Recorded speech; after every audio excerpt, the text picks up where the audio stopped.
اولیاء کرام رحمت اللہ علیہ کا ذکر خیر نزول رحمت کا باعث ہوتا ہے اور اس سے ایمان کو تازگی، حرارت اور نصیب ہوتی ہے، نیز معمولات کا بہت خزانہ بھی ہاتھ آتا ہے۔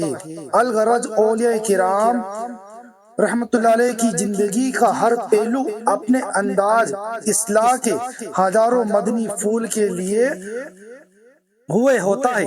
آئیے اللہ پاک کے ایک ولی حضرت سیدنا بایزید بسطامی رحمت اللہ علیہ کی زندگی کے چند مختلف واقعہ سنتے ہیں۔ حضرت سیدنا بایزید بسطامی رحمت اللہ علیہ مادرجات ولی تھے۔ آپ کی ولادت کی کرامت اس وقت سے ظاہر ہونا شروع ہو گئی تھی جب آپ اپنی والدہ ماجدہ کے پیٹ میں تھے۔ چنانچہ آپ کی ولادت ماجدہ فرماتی ہے، جس وقت بایزید میرے پیٹ میں تھے، اگر ان دنوں کوئی مصیبت چیز یعنی جس کا حلال و حرام ہونا معلوم نہ ہو میرے پیٹ میں چلی جاتی تو مجھے اس وقت تک بڑی بے چینی رہتی جب تک کہ میں اپنے حلق میں انگلی ڈال کر کے اسے نکال نہ دیتی۔ حرام تو دور کی بات ہے کہ اولیاء کرام رحمت اللہ علیہ چیزوں سے بھی بچتے تھے، جبکہ آج کل صورتحال اس قدر نازک ہے کہ جس چیز کا حرام ہونا یقین ہو اس کی کوئی بھی پرواہ نہیں کی جاتی اور اسے بھی کھا لیا جاتا ہے۔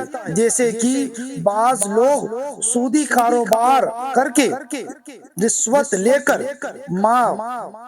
ماپ تول میں ڈنڈی مار کر، کاروبار میں جھوٹ بول کر حرام کمانے اور کھاتے ہیں۔ یوں ہی بہت سے لوگ دوران ملازمت ڈیوٹی پوری نہیں کرتے لیکن تنخواہ پوری لیتے ہیں اور بغیر ڈر کے لیے حجم کر جاتے ہیں اور انہیں اس بات کا احساس بھی نہیں ہوتا کہ کیونکہ ان کے ضمیر مردہ ہو چکے ہوتے ہیں۔ حضرت سیدنا بایزید بسطامی رحمت اللہ علیہ اپنی والدہ ماجد سے بہت زیادہ فرما بردار تھے۔ اس کی برکت سے اللہ پاک نے انہیں بڑا بلند مقام عطا فرمایا تھا۔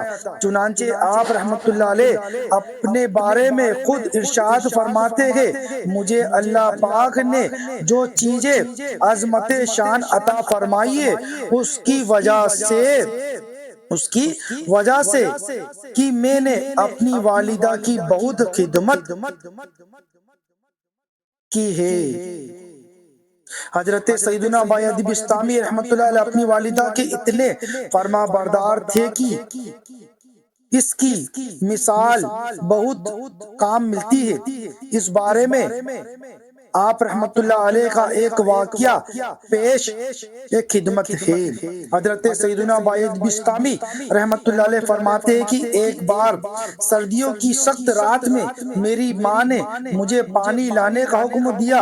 جب میں گلاس میں پانی لے کر آیا تو میری والدہ کی آنکھ لگ چکی تھی۔ میں نے پانی کے لیے اپنی والدہ کے سرانے کھڑا رہا یہاں تک کہ سخت سردی کی وجہ سے پانی کا گلاس میں برف بن گیا۔ جب ماں اٹھی تو ماں کی ممتا جوش میں آئی اور پوچھا، بیٹا کیا تم پانی کے لیے ساری رات کھڑے رہے؟ میں نے عرض کی، جی ہاں، آپ نے پانی کا طلب کیا تھا اور جب میں نے پانی لے کر حاضر ہوا تو آپ سو چکی تھی اور ادب اس بات کی اجازت نہیں